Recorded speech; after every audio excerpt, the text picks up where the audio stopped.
See, the problem with you is you rarely exercise your self-discipline muscle. You just go with the flow. No backbone whatsoever.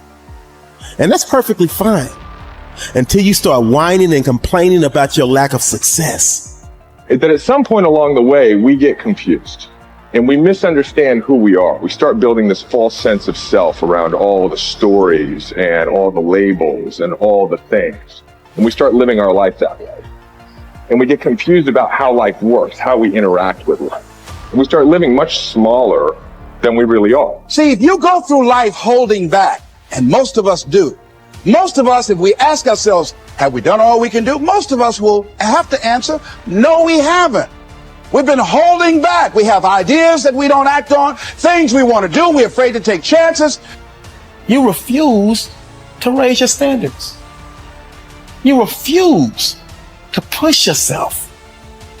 You refuse to give a little bit more, give a little bit extra.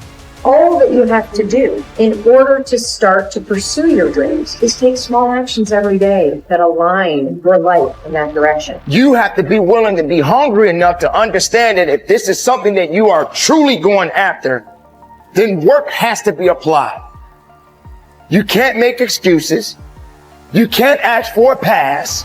And you got to understand that you got to pay a toll to cross the bridge.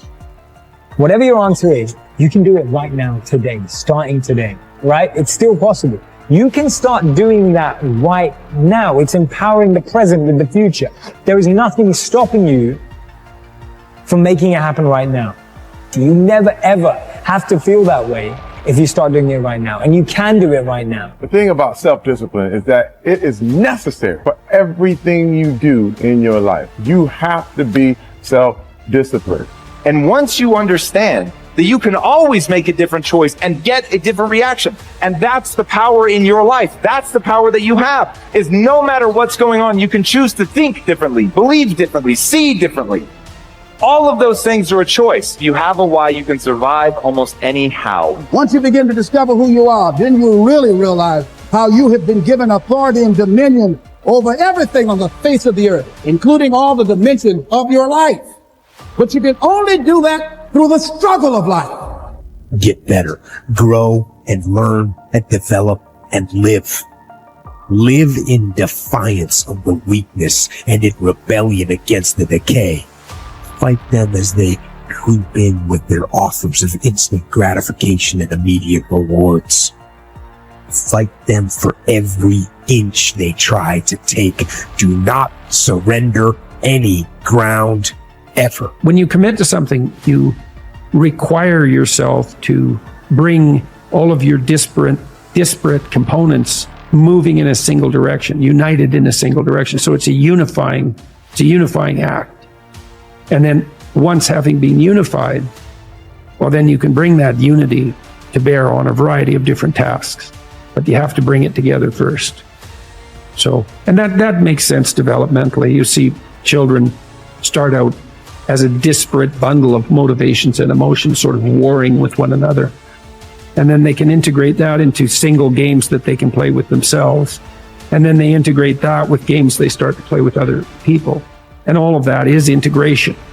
It's not subjugation. It's not repression. Not if it's a good game, it's integration. You want to get integrated because then you have all the horses that are pulling your chariot pulling in the same direction. And you're much more likely to get to where you want to go then, and also much more likely to specify a good place to go. So that's that's something else conservatives have to teach young people, which is, well, get yourself disciplined. Well, why? Well, not so you're a slave, but so that you could be a master. To use a terminology that you're not supposed to use anymore. But, this is in relationship to yourself, not to others. So, yeah, and to begin with, you have to accept an external master because you just don't have the wisdom to do that for yourself, or the ability or the opportunity often. Everybody knows this. They feel bad when they decide they're going to get themselves in good shape and go to the gym, and lasts like 3 days. Attempts, yeah. And then no one's happy about the fact that they quit, and they berate themselves for it. And We know that we need to go through a disciplinary process, and we need to subjugate ourselves to a disciplinary process. That's part of the problem with the constant harping about the, oppressive patriarchy. But you need a disciplinary process. So, well, that's just oppression and slavery. It's like, no, it's not. No more than a game is. Not a good game. A good game isn't oppression and slavery. A lot of people, like I was talking about, taking the path of least resistance. I believe in life, you must earn the right to be called a man. And a lot of people do not think the way I do, and that's fine. I'm not asking to be David Goggins. Trust me, it's a hard road to hoe. It's not fun. Like it. It's not fun all the time. But the thing about it is, you have to look, I looked at my hardships as challenges. Once I got over the pity party, because I went through that phase. Of course. I'm a normal human being. But I realized that got me exactly where I was at, even worse. As I looked at those challenges the way most people do, woe is me. Why the fuck can't I get a break? Why? I wished I was better. I wish my parents were better. I wish I had a better education. I wish this, I wish that. They have all these wish sandwiches. I started realizing, how can I figure out how it can work for me? So the one thing we don't do is when we're in that dark place is a great learning environment. If you can sit back in a dark place and find quiet to just think, there's so much power in your failures, in your suffering. Because why? You're still alive. You're still fucking here. So you gotta look at that shit. My God, man, this is power, man. Like, now I gotta flip it. How many men will be able to do what I'm about to do, what I'm about to try to do? Like, literally, what gave me strength was when I was at the worst of my worst. How many men would even fucking say they want to try to be a Navy SEAL? I'm at the worst spot of my life. Like, I can't even walk down the street, let alone run down the street. And I'm gonna now call a recruiter up and try to be a SEAL. There's a lot of power in that.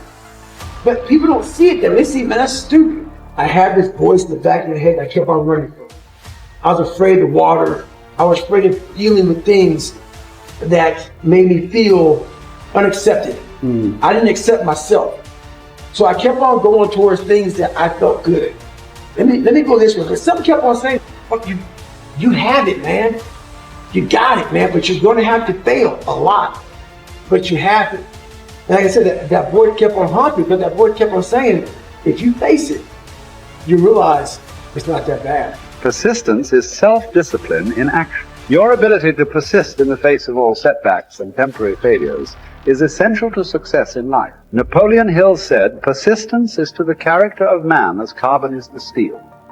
The primary reason for success is persistence, and likewise the primary reason for failure is lack of persistence, quitting too soon. There is a direct link between self-discipline and self-esteem. Each time you discipline yourself to do what you should do, when you should do it, whether you feel like it or not, your self-esteem increases. This, why there is direct relationship between self-esteem and persistence. Each time you persist and force yourself to continue on, even when you feel like quitting, your self-esteem goes up.